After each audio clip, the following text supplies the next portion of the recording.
Welcome to secret of சமையல். இன்னைக்கு நம்ம பார்க்க போறது ஒரு செம டேஸ்டியான சிக்கன் கீமா மசாலா.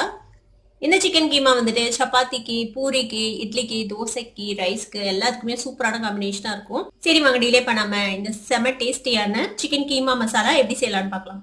ஒரு பேன் அடுப்பில் வச்சிருக்கேன். அதில் ஒரு 3 டேபிள் ஸ்பூன் அளவுக்கு எண்ணெய் விட்டுருக்கேன். இப்போ இதில் வந்துட்டு ஒரு துண்டு பட்டை, கொஞ்சமா சோம்பு தாளிச்சுக்கலாம். இது ரெண்டும் பொரிஞ்சதும் நம்ம ஒரு 2 வெங்காயம் நான் வெட்டி வச்சிருக்கேன். மீடியம் சைஸ்ல 2 வெங்காயம் சேர்த்தில்லாத. கூடவே கருவேப்பிலை சேர்த்திக்கலாம். ஒரு 2 பச்சை மிளகாவை இந்த மாதிரி பொடியை நறுக்கி வச்சிருக்கேன், அதையும் சேர்த்திடுங்க. இதை வதக்கி விட்டுக்கலாம். இப்போ கொஞ்சம் உப்பு போட்டுக்கலாம். வெங்காயம் வதங்கிறதுக்கு சீக்கிரமா வதங்கும். இப்போ வெங்காயம் ஓரளவுக்கு வதங்கிருக்குது பாருங்க. இப்போ இது கூட நம்ம ஒரு டீஸ்பூன் அளவுக்கு இஞ்சி பூண்டு விழுது சேர்த்திக்கலாம். இந்த இஞ்சி பூண்டு விழுதையும் இதோட சேர்த்து நல்லா வதக்கி விட்டுருங்க.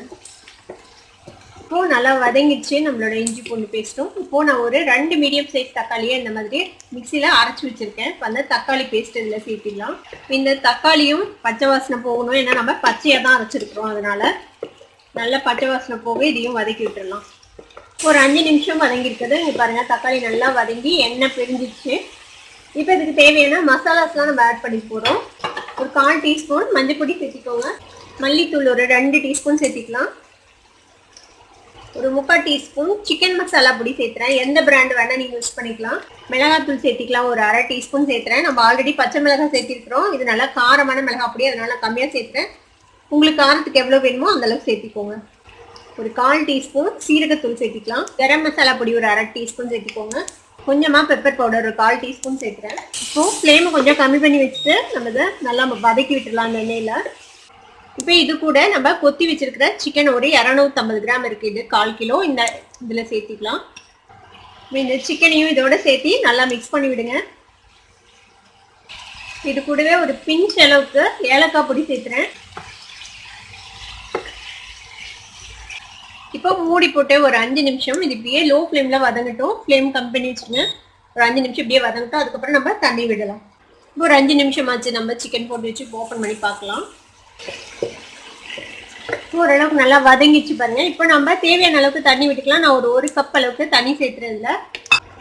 இப்போ இதுக்கு தேவையான அளவுக்கு உப்பு போட்டுக்கலாம். முதலே கொஞ்சம் போட்டிருக்கோம், இப்போ கொஞ்சம் பத்தலை, அதனால எனக்கு கொஞ்சம் சேர்த்துறேன். இப்போ நல்லா மிக்ஸ் பண்ணி விட்டு மூடி போட்டு நம்ம லோ ஃப்ளேமில் ஒரு 10 நிமிஷம் அப்படியே வேக விடலாம். இப்போ 10 நிமிஷம் ஆச்சு. நம்ம எல்லாத்தையும் போட்டு வச்சு ஓப்பன் பண்ணி பார்க்கலாம். பாருங்க, தண்ணி எல்லாமே சுண்டிடுச்சு. சிக்கன் வந்துட்டு நல்லா வெந்திருக்கும். சிக்கன் வேகிறதுக்கு ரொம்ப நேரம்லாம் ஆகாது, நம்ம கொத்தி தான் போட்டிருக்கோம். அதனால கொத்தின கோழி கிடைக்கல அப்படின்னா நீங்கள் வந்து மிக்சியில் வந்துட்டு ஒரே ஒரு சுத்து விட்டு நீங்கள் யூஸ் பண்ணிக்கலாம். இதுக்கு அதுவும் நல்லா தான் இருக்கும். கொத்தின கோழி மாதிரியே தான் இருக்கும். அதுவும் கடைசியாக வந்துட்டு ஒரு டீஸ்பூன் அளவுக்கு வெண்ணெய் போடுறேன் நான். நீங்கள் வெண்ணெய் சேர்க்கலாம், இல்லை வெண்ணெயோட ஃப்ளேவர் வேணாம் அப்படின்னு நினச்சிங்கன்னா நீங்கள் ஸ்கிப் பண்ணிடுங்க. இதை இன்னும் ஒரு 1/2 டீஸ்பூன் பெப்பர் பவுடர் நான் கடைசியாக கொஞ்சமாக ஆட் பண்ணுறேன்.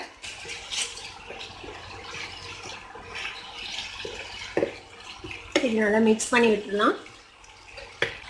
இப்போ இதுக்கு மேலே கொத்தமல்லி தழை போட்டுடலாம்.